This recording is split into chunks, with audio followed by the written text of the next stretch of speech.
What is up, everybody? Team Snag'em here with a draft analysis video of our draft. It's been a while. We finally got a draft league starting here. So weekly videos will come back here. Hopefully we can stay up to date with it. But we joined the SPC, which is the Sky Pillar Championship League. Coach of the Phoenix Solrocks here. And with that said, this is a 6v6 non-Dynamax draft league. And then in the draft we had 120 points to pick, obviously higher tiers being the most points in that matter. So with that said and done, let's go ahead and jump into this. So my first round pick, I had the 10th pick in the draft. And I kind of wanted to use a Pokemon I never really used before, just to have fun. It's kind of what it comes down to. So we went ahead and we got our boys all together there. So with the 10th pick in the draft, we went ahead and we went with Zeraora. We got Zeraora round 1. With the 10th pick, the great Volt Absorbon. It's a fast pivot with access to Volt Switch. It hits hard. Its defenses aren't terrible. I mean, they're not the greatest, but they're not terrible. HP is not terrible. So it'll live like a non-super effective hit, pretty much. It's 1 point faster than Dragapult. Dragapult being like one of the faster Pokemon in the meta. It's obviously not the fastest because you have like Regieleki out there, but it's not as frail as Regieleki, and you get access to like close combat, knockoff even. So it's a good Pokemon. We started the draft with 120 points, drafting Zeraora with the 10th overall pick. Cost 18 points. I was looking at the 20-point mons, and there was like Cinderace, Blaziken, Darmanitan I think was even on there. Just none of those Pokemon really interested me. Which most of those were gone by the time I picked anyway. Well, minus like Darmanitan, but I didn't really see value in the 20-point mons compared to like the 18-point mons, so we kind of just skipped. I didn't even include 20-point mons in my draft board when I was building it. This Pokemon has a pretty unique move called Plasma Fist, which is actually pretty cool. So it's a base 100% accuracy attack, so it hits hard. It's like the Earthquake variant of for electric type attacks. So pretty strong with the 112 base attack, 143 speed. Dragapult's 142. So it's literally 1 point faster than Dragapult. Plasma Fist is pretty cool of a move, because after you use it, all normal type attacks turn into electric type attacks. So probably a little bit more helpful in like a doubles meta, no doubt. But it could come handy maybe if you're going against like a body slamming Snorlax. You're gonna be faster than Snorlax if it's not under Trick Room. Plasma Fist, Body Slam turns into an electric type attack. Activates Zeraora's Volt Absorb, and there we go. So basically, it helps us prevent being attacked by any normal type attack, like a Body Slam, by switching it to an electric type and then activating Volt Absorb. Giving us a nice little window there to kind of either pivot out or whatever. So then in the second round, so initially I wanted to go like a Zeraora Tapu Koko kind of combination. I wasn't really banking on Tapu Koko being there round 2, but I allotted myself points because I calculate all the points to make sure I can maximize the 120 as much as possible, by getting a good balance of mons from different tiers and all of that. So I allotted myself two 18-point mons, originally to get Zero Aura and Tapu Koko if it fell to me in the second round. Me pretty much knowing that I don't think Tapu Koko is going to fall to me in the second round, but if it did, that would have been great, because then we can pair in like Electric Terrain in with a Zero Aura, making it, you know, hit even harder and really powering up those electric type attacks, while preventing like any like sleep also being a thing. So with Tapu Koko going off the board, I think Tapu Koko is actually drafted 2 or 3 picks before mine, where we got Zero Aura. So we went Zero Aura because that was our original plan. So let's stick with it. And then the next mon that I drafted round 2, I was originally planning to get round 3, but with the whole kind of being left with Tapu, I did want to guarantee I would get this Pokemon in round 2, and that Pokemon is Blissey. Blissey, I mean, what more can you say about Blissey here? It's a special wall with 135 base special defense, an HP stat of 255. It's got Healer, Serene Grace, Natural Cure. Natural Cure being used more often in singles for sure. It gets access to Teleport, so you can kind of get a slower pivot out. It gets access to Stealth Rock, so you can Hazard. It's got Toxic, T-Wave. We picked it up round 2, pick 7, and that cost us 17 points. So I think Blissey is a great Pokemon to kind of pair with Zero Aura, who's gonna, you know, swap in, deal some damage, swap out, swap back into Blissey. Those two kind of make a great revolving door, in my opinion. Just in the amount of like power, because Zero Aura can be the power, and the Blissey, you know, you can't take Blissey lightly. And honestly, I'm tired of going against it, so I wanted to make sure I drafted it this time around. I was like, I don't want to deal with a Blissey again, so let's draft it so we don't have to worry about it. So then it's 17 points there for Blissey, which was our only 17-point allotment I gave us. Round 3, since we still have our 18-point allotment, we kind of skipped round 2. I wanted to see if this Pokemon would stick around for, you know, round 3. That Pokemon is Dragonite. So I was trying to avoid Pokemon that are quad weak to, you know, a type. So Dragonite being Dragon Flying, quad weak to Ice. Could be a problem, but luckily it does have multi-scale, which does come in handy when it's at full HP at least. Will maybe help us live an attack. Depends on how powerful the Ice type attack is, but it's got a decent speed stat at 80. To me, like anything like the 80-90 range is decent. So it's got decent speed. It's got good special defense. Its defenses aren't bad. Pretty average. But another physical attacker, hits a little bit harder than Zero Aura.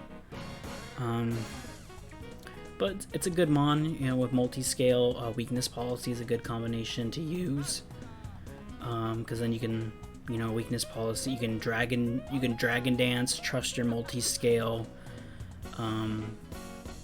You know, have the opponent hit you with a super effective type attack, like any rocks or something, and then activate your weakness policy, and then you already have D-Dance, and now you're already like +3 on attack.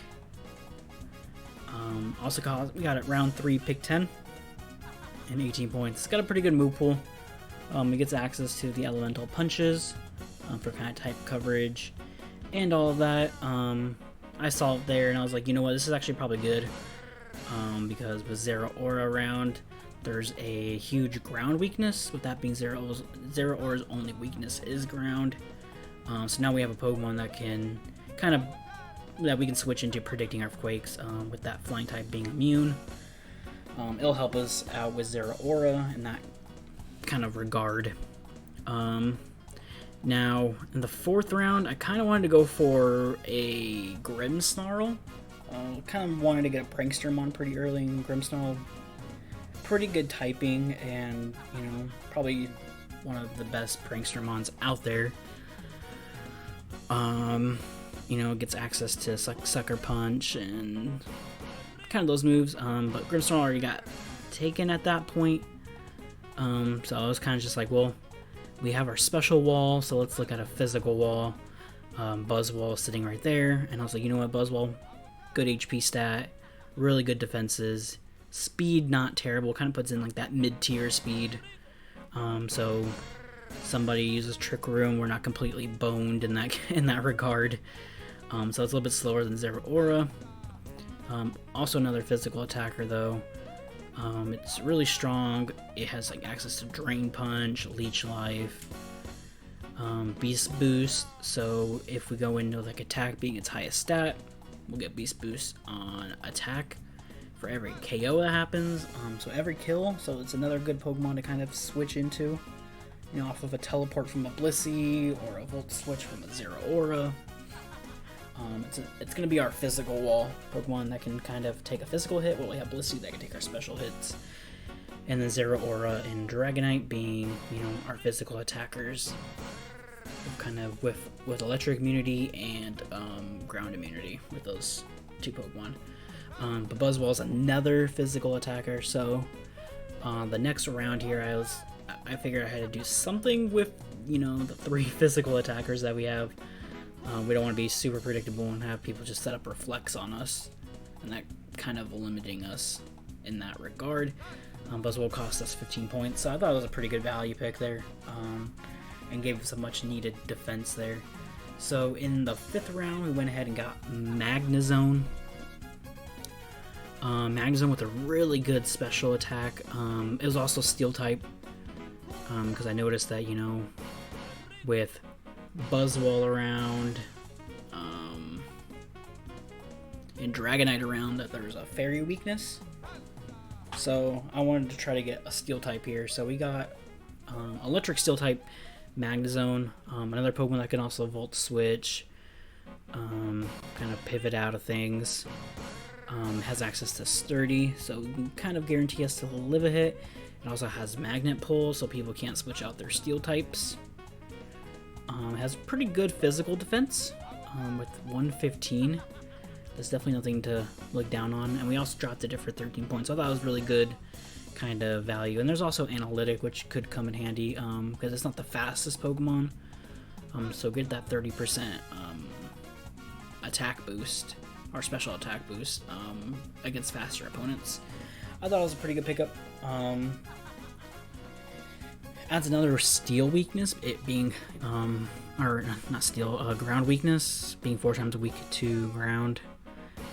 It's not something, you know, an air balloon can fix. But it's a pretty good Pokemon. Gets access to Sturdy. I liked it. I liked its special attack mainly. It's a powerful guy, and I think it's high well with Zero Aura and Buzzwole.